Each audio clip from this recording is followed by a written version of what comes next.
Hey, DeWolf. How's tricks? Couldn't be worse. I just discovered dirty cops in the department. One or two would be bad enough, but it looks like the department's infested with them. I overheard some talk about a business meeting with one of the local gangs. Might be a payoff. So... I know. You want me to break it up and get you evidence to nail him. Exactly. I didn't hear the details, but they definitely mentioned the toy factory. Sounds like a good place to start. I'll check it out. Hey, by the way, DeWolf, watch your back, okay? Hey, I can take care of myself. Her heart's in the right place, but she really needs to lighten up. There's a short swing before we reach the toy factory, so I'm just going to go ahead and cut that out since nothing particularly interesting happens on the way there. The toy factory. Now to find that meeting. The meeting is actually very close, so just making slight adjustments should move the meter far enough that you know whether you're headed in the right direction.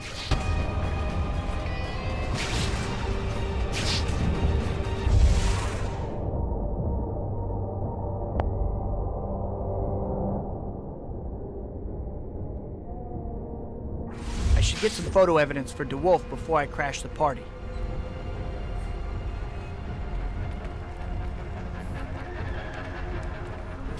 All right, cop, we got your money. Good job, honey. Just so you know, I also take payment in services rendered, if you know what I mean. Screw that, cash or nothing. And you stay out of arsenic candy turf. Make sure evidence against the girls goes missing and anything else we need. Yeah, it ain't charity. We know our end of the bargain. You better, cause hell has no fury like an arsenic girl scorn. All right already, I get it. We doing this or what?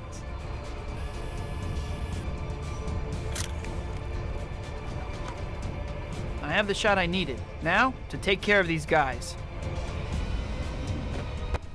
So Peter just goes ahead and jumps down right into the middle of this big brawl. But if you want to, you can leap on top of the building to escape and refill your instinct meter. There's nothing stopping you from doing that. I should mention that if you recall last time, also forgive me for running into that. The frame rate is really goofing me up, but if you recall last time, we got a new 4-hit heavy combo where Spider-Man spins his legs. It's called the Hurricane, and it's incredibly useful for this brawl in particular. Because if you recall, if we open up with a heavy attack, we can hit the Arsenic Girls 100% of the time, and normally we wouldn't use all heavy attacks.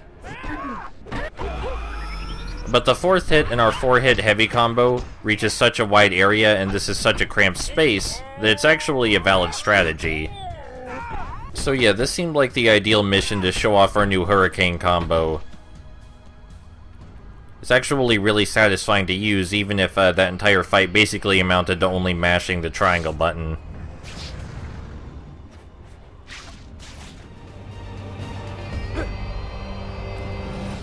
I owe you for catching those dirty cops. Hopefully I'll get one of them to crack and I can throw all the trash out of the department. Glad I could help tidy up.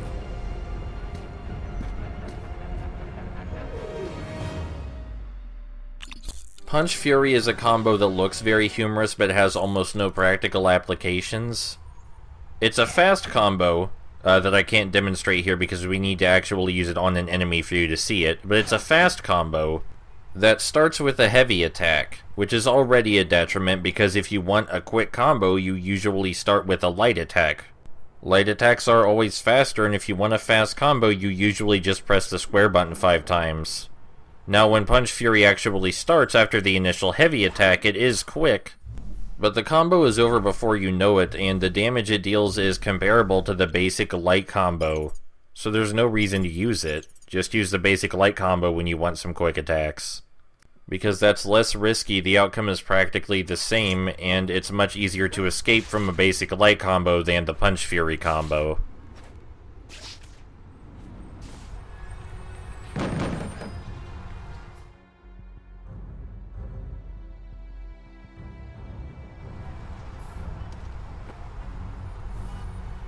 This is the place. Maybe this collector can tell me about... Spider-Man, to what do I owe this visit?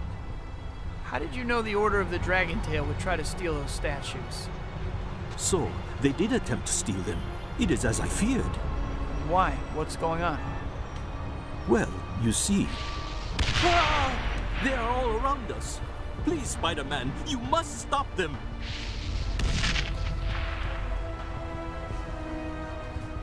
Immediately when this mission starts, we want to turn on our spider sense so we can identify the enemies sniping at us from the rooftops. They will glow red. And instead of using a combo on them, we can just hurl them off the roof. That's a lot easier and a lot less messy, because we don't have a lot of space to combo on the roof. So throwing them is just a much more efficient method to achieve the same result. And they will fire rockets at that poor old man down there, but he has a surprisingly large amount of health, so if you lose this mission because you couldn't protect him, that's on you.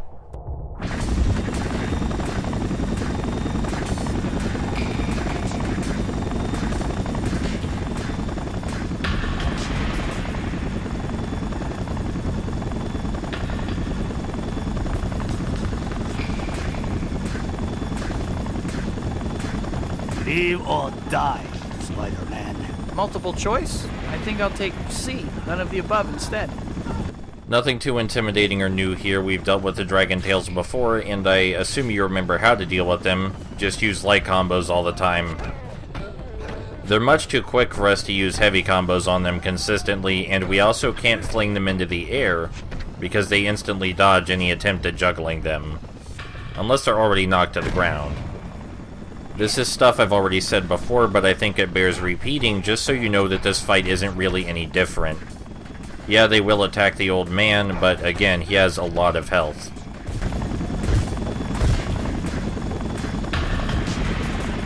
I really enjoyed this game's design, and I think it's a stellar 3D beat-em-up. But the issues with its presentation make it a little bit harder to recommend. Anyway, these may be a new type of Dragon Tail enemy, but I can't tell because the basic 5-hit combo still works fine on them. I'll use the Punch Fury a couple of times here, so you can see it's rather underwhelming, though as I said, it does look humorous.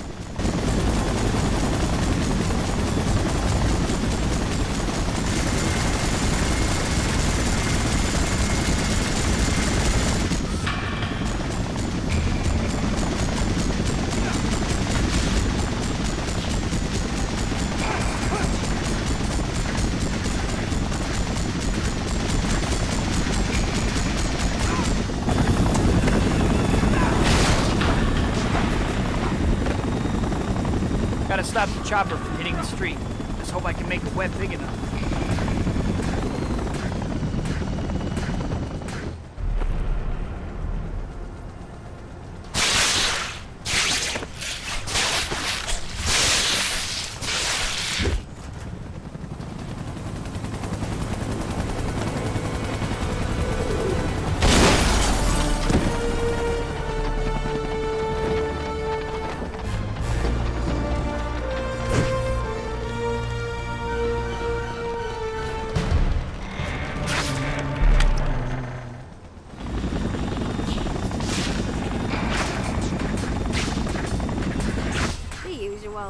We still getting together for the thing later?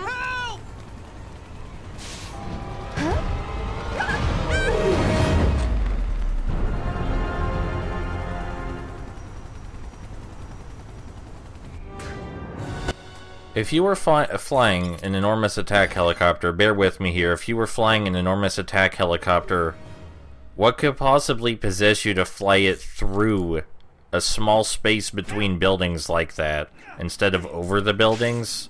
I can't even begin to fathom why you would want to fly a helicopter in a cramped space like that.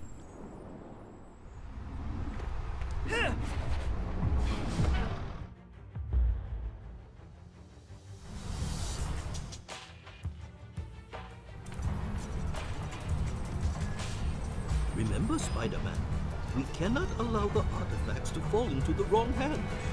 Don't worry, Mr. Chen. I've got it covered. Thank you, Spider-Man. It means those cars. Dragon Tail. Get out of here, Mr. Chen.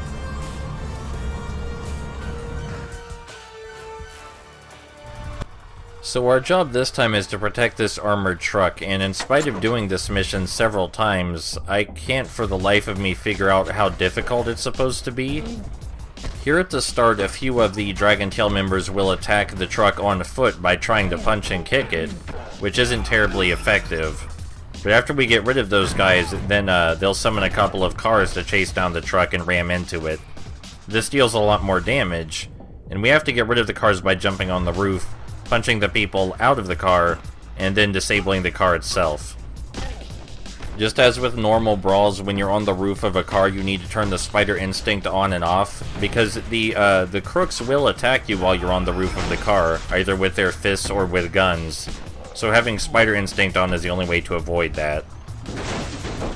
As soon as you actually stop the car itself, you can just leave, because the guy you tore out of the car won't be able to catch up to the armored truck on foot, and he doesn't have any projectiles. He's also too stupid to get back in the car.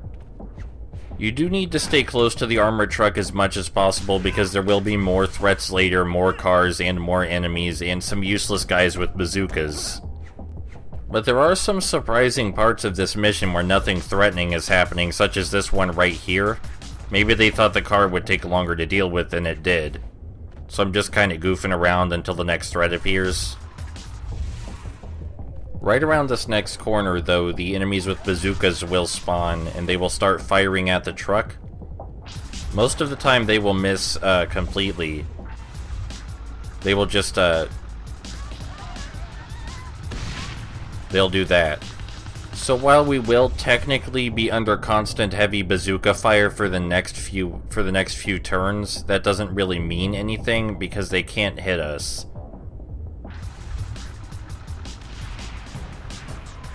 It's actually rather humorous. I understand that this game probably had to be made quickly, which is why there are so many technical issues, and they might not have been able to make the bazooka enemies do exactly what they wanted. Right now we're coming up on 2 more cars that will attempt to ram the truck. We deal with them the same way as the other ones, and the important thing is to deal with them as quickly as possible, because they are by far the biggest threat to the truck. Even when the cars themselves aren't ramming into the truck, the gangsters hanging out the sides of the windows will shoot at it. This is another good reason to have Spider Instinct activated as much as possible. It stops the gangsters from firing as quickly. And I do enjoy the parts of the mission where the armored truck is being chased by cars, because that's the challenging and interesting part. I imagine it did frustrate some people who didn't abuse the Spider Instinct as much as I do, but I'm pretty sure the Spider Instinct was made to be abused like this. This second Dragon Tail car got caught up in traffic and keeps T-boning this other car in the middle of the road, so I honestly should have left it where it was and just went after the armored truck again. But I wanted to make absolutely sure it wasn't going to make a recovery. After this, there is one more round of enemy cars to go through before the end of the mission, though sometimes the final round doesn't go the way the game wants it to. Now, something kind of humorous and terrible about this mission is that the bazooka sniping enemies actually only spawn when you get near their spawning points, as you're seeing right here, making them even less of a threat to the armored truck. So I suppose if you really wanted to, you could hang back and only spawn the bazooka enemies when the truck isn't at a safe distance. But as you saw, I can ride directly on top of the truck and the bazooka enemies still won't hit it. In just a moment, a couple more cars will start ramming into the truck, and these ones won't have any gangsters inside them, just the driver. Now, when I said this final round doesn't go the way the game wants it to, what I mean by that is, you can't jump on top of the cars sometimes. You're meant to be able to, so that way you can tear the driver out of the driver's seat and stop the car. And you can see my spider sense is clearly highlighting them as enemy cars. But the mechanic for leaping on top of the car just isn't activating, which is immensely frustrating. Thankfully, when the armored truck stops up here, the drivers get out of the cars automatically. And we would deal with the drivers, but as soon as the armored truck stops, a bunch of bazooka enemies also spawn. Normally, the bazooka enemies in this mission aren't a threat, but because the armored truck is stopped, this time they can actually hit it. So we need to make liberal use of our Spider Sense and Spider Instinct to slow down their cannon fire until we take them out. Unlike the bazooka snipers in the previous Dragon Tail mission, We can't just throw these ones off of the ledge because the street is much closer and they won't actually be defeated from the fall this time. We do need to punch them.